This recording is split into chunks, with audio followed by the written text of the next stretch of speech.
दोस्तों, आज मैं एक हकीकत प्रेम कथा की कहानी प्रस्तुत कर रही हूँ। जो कहानी है, पत्नी से ज्यादा मोह नहीं रखनी चाहिए। दोस्तों, हम ये नहीं कहते हैं कि अपनी पत्नी से प्रेम नहीं करनी चाहिए। मेरा कहना यह नहीं है। मेरा कहना है कि पत्नी से अधिक लगाव हमें क्या देती है, हम इसके बारे में वर्णन करने जा रहे हैं। दोस्तों, वीडियो पसंद आए तो वीडियो को लाइक और चैनल को सब्सक्राइब कर लेंगे और कमेंट बॉक्स में जय श्री कृष्ण अवश्य लिखें। तो चलिए दोस्तों, सुनाते हैं एक प्रेम कथा जो कि तुलसीदास एवं रत्नावली की प्रेम कथा है। बहुत पहले की बात है। एक तुलसी नामक बालक था जो कि देखने में बहुत ही हट्टा कट्टा था, जिनका नाम तुलसी था। उनका मुख्य कार्य था गौ चराना। वो प्रत्येक दिन सुबह में अपने गायों को लेकर मैदान में जाते थे। गायों को चराकर फिर अपने घर शाम को वापस आ जाया करते थे। प्रत्येक दिन की यही क्रियाकलाप तुलसी का था। तुलसी धीरे धीरे बड़े हुए, उनमें जवानी आई।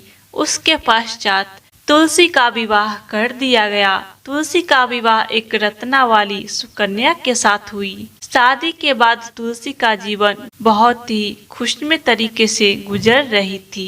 तुलसी बहुत खुश था और वह अब अपने काम को और भी मन लगाकर किया करते थे। सुबह में खाना पीना खाकर वह अपने गायों को मैदान में ले जाते, गायों को चराते थे और शाम को फिर अपने कुटिया वापस आ जाया करते थे। इसी तरह बड़े चैन की जिंदगी तुलसी काट रहे थे। इसी तरह कई दिन कई महीने बीत गए। अब रत्नावली चाहती थी कि हम अपनी स्वामी से कुछ कहें। एक दिन की बात है। तुलसी और रत्नावली एक साथ बैठकर कुछ बातें कर रहे थे। उस समय रत्नावली तुलसी से कहती है, हे स्वामी, आपका आदेश हो तो हम कुछ कहें। तो तुलसी कहते हैं, हाँ बोलो कल्याणी, क्यों नहीं। फिर रत्नावली कहती है, हे स्वामी, मुझे आए हुए कई महीने हो गए और नई नवेली दुल्हन हूँ। अपने माता पिता को छोड़कर आई हूँ तो मुझे अपनी माता पिता की बहुत याद आ रही है। हे स्वामी, मेरी इच्छा है कि हम कुछ दिनों के लिए अपने माता पिता के पास मायके चले जाएं। तब तुलसी थोड़ा आश्चर्यचकित हो गए, इसलिए कि वह अपनी रत्नावली से बहुत प्रेम करते थे। रत्नावली को देखे बिना उनका एक भी दिन नहीं कट पाता था। जब तक वो उनसे बातें नहीं करते, उनको देख नहीं लेते, तब तक वो बेचैन रहते थे। जब वो मैदान में गौ चराने जाते, तब वो इंतजार करते रहते थे कब शाम हो जाए और मैं अपनी कुटिया वापस जाऊं और अपनी अर्धांगिनी का चेहरा देख लूं। जब तुलसी ये सुना कि रत्नावली अब कुछ दिनों के लिए मायके जाने वाली है, तो तुलसी को बहुत दुख हुआ। तुलसी बोले, नहीं, ऐसा नहीं हो सकता। अर्धांगिनी, मेरा तुम्हारे बिना एक दिन भी नहीं कटेगा। हम कैसे जी पाएंगे। हे अर्धांगिनी, आप यहीं रहो, हमारे पास ही रहो। रत्नावली कहती है, हे स्वामी, मुझे सचमुच अपने माता पिता की बहुत याद आ रही है। मैं ज्यादा दिन अपने माता पिता के पास नहीं रुकूंगी। हे स्वामी, हम पर विश्वास करें। हम बहुत जल्द अपने माता पिता से मिलकर फिर वापस आ जाएंगे। हर व्यक्ति को जैसे अपनी अर्धांगिनी के निकट मजबूर हो जाना पड़ता है, तुलसी भी रत्नावली के आगे मजबूर हो गए। बहुत देर तक तो वो मौन रहे और बहुत समझाने के बाद अंततः उन्होंने हाँ कर दी। उन्होंने कहा, हे अर्धांगिनी, आप बहुत जल्द मिलकर वहाँ से वापस मेरे पास जरूर आ जाएंगे। रत्नावली काफी खुश हो गई। उसी दिन रत्नावली ने पूरी तैयारी कर ली कि अपने माता पिता से अब मिलने जाना है। सुबह हुई। प्रत्येक दिन की तरह जैसे कि अपनी गायों को चराने के लिए जाया करते थे, अपने काम पर चले गए। अब रत्नावली अपनी सारी तैयारी के साथ अपनी मायके चली गई। दिन काटा, किसी तरह शाम हुई। शाम होने के बाद तुलसी अपना कुटिया वापस आ गए। आने के बाद देखते हैं तो रत्नावली नहीं है। काफी व्याकुल हो उठा।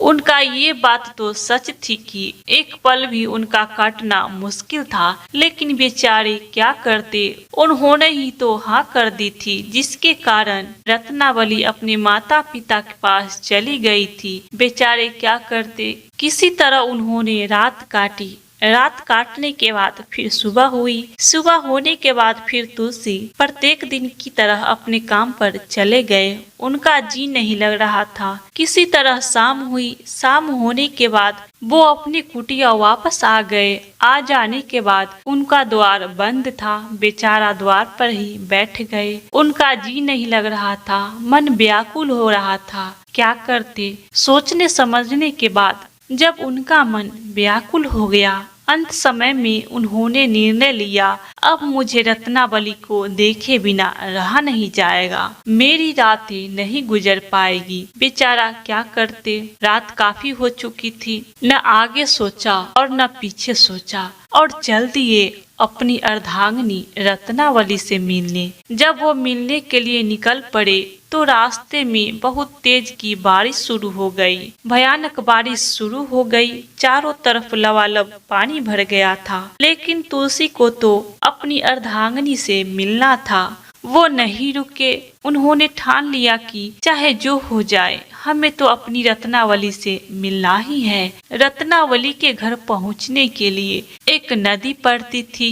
वो बेचारे क्या करते, नदी किनारे खड़े थे। तुलसी जो कि रत्नावली के प्रेम में इतना पागल थे कि उन्हें रत्नावली के सिवा कुछ भी दिखाई नहीं देता था। तुलसी बहुत खुश हो गए, मन ही मन गदगद हो गए। उन्होंने सोचा कि मुझे आने के लिए रत्नावली ने नदी में नाव भेज दिया है, जिसे उन्होंने नाव समझ रखा था। उसी पर सवार हो गए और सवार होकर वो नदी पार कर गए। नदी पार कर फिर रत्नावली के मायके की तरफ चल दिए। वहां जाने के बाद वहां पहुंचे तो देखते हैं कि चारों तरफ के दरवाजे बंद हैं, लेकिन वो करते तो करते क्या, उन्हें तो अपनी अर्धांगिनी से मिलना था। वो चारों तरफ इधर उधर झांक रहे थे। कहीं रत्नावली मेरे इंतजार में कहीं न कहीं से जरूर मुझे देखती होगी। तुलसी को लग रहा था कि रत्नावली को भी मुझसे बहुत प्रेम है, वो भी मेरे लिए बहुत व्याकुल होगी। कहीं न कहीं छुपकर वो मेरा इंतजार करती होगी। इसलिए तुलसी सभी दरवाजे पर जाकर देखा करते थे कि रत्नावली छुपकर तो नहीं मेरा इंतजार कर रही है। चारों तरफ देखने के बाद उन्हें कोई भी दरवाजा खुला नहीं मिला। अब बेचारे मंजिल से बस थोड़ा सा ही पीछे थे। देखते ही देखते एक लंबा सा लटका हुआ रस्सी सामान मिला। तुलसी बहुत खुश हो गए। वो कहने लगे, अरे वाह, ये क्या बात है। सचमुच रत्नावली ने मुझे छत पर आने के लिए एक मोटा सा रस्सी लटका दिया है। शायद मेरे लिए ही वो लटका दी है। मुझे यह पकड़ लेना है और ऊपर के महल में प्रवेश कर जाना है। तुलसी वही किया। वो जो लटका हुआ था वो कुछ और नहीं दोस्तों, काला नाग था। लेकिन तुलसी रत्नावली के प्रेम में इतना पागल हो चुके थे कि उनको सिर्फ रत्नावली के सिवा कुछ भी नहीं दिखाई पड़ता था। उन्हें कुछ भी रत्नावली से संबंधित चीजें ही दिखाई दे रही थी। किसी तरह उस काला नाग के पीछे वाला भाग पकड़कर ऊपर के महल तक चले गए। वहां जाने के बाद तुलसी देखते हैं कि एक कमरे में दीप जल रही है। तब जाकर तुलसी कहते हैं, वाह क्या बात है, सचमुच दीप जलाकर रत्नावली मेरा ही इंतजार कर रही है। किसी तरह तुलसी रत्नावली के कमरे के दरवाजे के निकट, कितना खुश नसीब हूँ मैं, मेरी पत्नी मुझे आधी रात को मेरी पत्नी मेरा ही इंतजार कर रही है। किसी तरह तुलसी रत्नावली के कमरे के दरवाजे के निकट गए। वहां जाकर कहते हैं, हे रत्नावली, रत्नावली, हे रत्नावली, मैं आ गया हूँ। रत्नावली, मैं आ गया हूँ, दरवाजे खोलो। जब बाहर से कुछ आवाज रत्नावली की कानों में गई, रत्नावली चौंक गई। अंदर से ही आवाज लगाती कहती है, कौन है? मेरे दरवाजे पर कौन है? फिर तुलसी कहते हैं, मैं वही हूँ जिसका आप इस अंधेरी रात में बेसब्री से इंतजार कर रहे हैं। रत्नावली को लगा कि अरे ये तो तुलसी की आवाज है। रत्नावली उठी और अपने दरवाजे को खोल दी। दरवाजा खुलते ही तुलसी रत्नावली के कमरे में प्रवेश कर गए। अब रत्नावली पूछती है, क्या है, इतनी रात को आने की क्या जरूरत थी? तो आपको आना ही था तो कल आते। तुलसी कहते हैं, हे अर्धांगिनी, आप तो जानते हैं कि हम आपके प्रेम के कितनी दीवाने हैं। आप तो जानते ही हैं कि हम आपके बिना एक पल भी नहीं रह सकते।